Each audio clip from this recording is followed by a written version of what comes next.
I'm going to tell you all how I became a D1 athlete and how I changed my passion through an internship. Yeah, very good.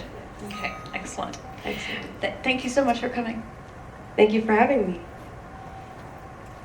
So good afternoon, everyone. My name is Kendall Addison. I am a recent graduate from the illustrious Howard University. You know, thank you. Where I studied biology as a major and chemistry as a minor. I'm from Charlotte, North Carolina. And I also had the privilege of being a part of the women's tennis team. So I know some of you all are probably wondering, why am I speaking with you all today, right? The event is entitled From Soccer to C-Suite, and yet here I am, a tennis player. But what I have really understood over the years is that there's a lot of similarities between sports, and especially similarities between female athletes. A lot of us have the same schedules, the same practices, the same grit and determination, and sometimes, unfortunately, if we are not a sport that makes revenue, we can be overlooked. So I started playing tennis when a little later in the game from my peers. I was a lot older. I was about 12 years old.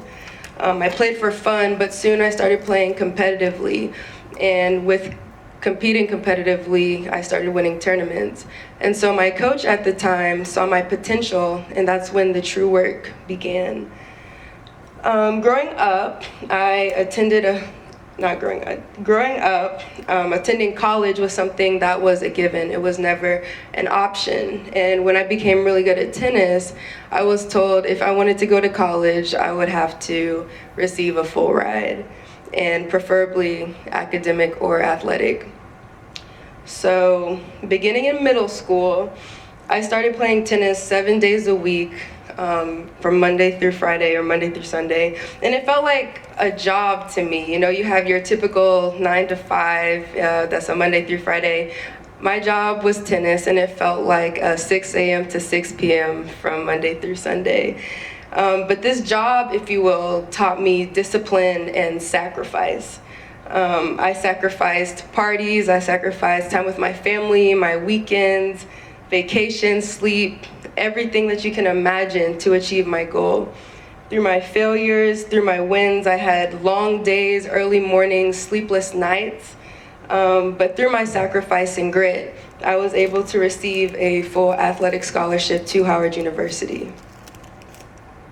So I went into Howard with a plan. I had a set path. I was there to play tennis, and at the time, my family wanted me to be a dentist, and I was aware that Howard had one of the top dental schools. I was told that biology and chemistry was the way to go with my career choices at the time. But although my path was set, I always strived to be the most well-rounded individual that I could be. I like to march to the beat of my own drum.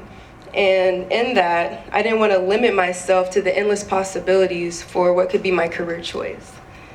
So even though I wanted to be a dentist, I always had a passion for business. I loved how people in the business school could think on their feet and make meaningful connections. I really appreciated their communication skills. They were truly impeccable with their words.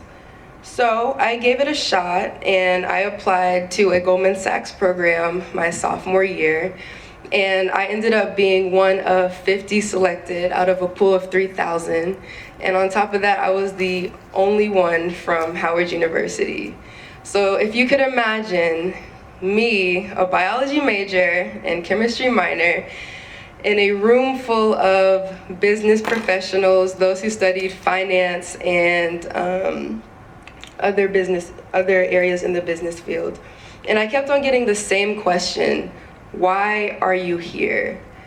And at first, I was a little bit offended, but I realized that everyone's not going to understand your choices and the path that you create for yourself. And that's okay, because that's something that makes your individual path unique and special. So from that experience, I learned to use biology in the world of business. And then later I had the opportunity to intern with the Wondrous Creative Agency. I witnessed how creativity and storytelling can make a positive impact in the lives of those around us. I was able to make meaningful connections and also work on major projects. So through this internship, I learned the importance of having a growth mindset, and I also left understanding that my passion too was to use storytelling and media to help those that were around me. So imagine if I had continued the path that was set for me instead of creating my own. Imagine if I had let my doubts and worries dictate my actions. Imagine if I allowed my lack of knowledge to stop me from following my passion. So if you ever feel like you're doubting yourself or you don't know if you want to create your own path, remember a quote from, one of my favorite quotes from my favorite tennis player, Arthur Ashe. He said, "Start where you are, use what you have, and do what you can." And if you ever find yourself walking on a path, a set path, and you want to venture off, don't be afraid to venture off to create your own path. Thank you. Great.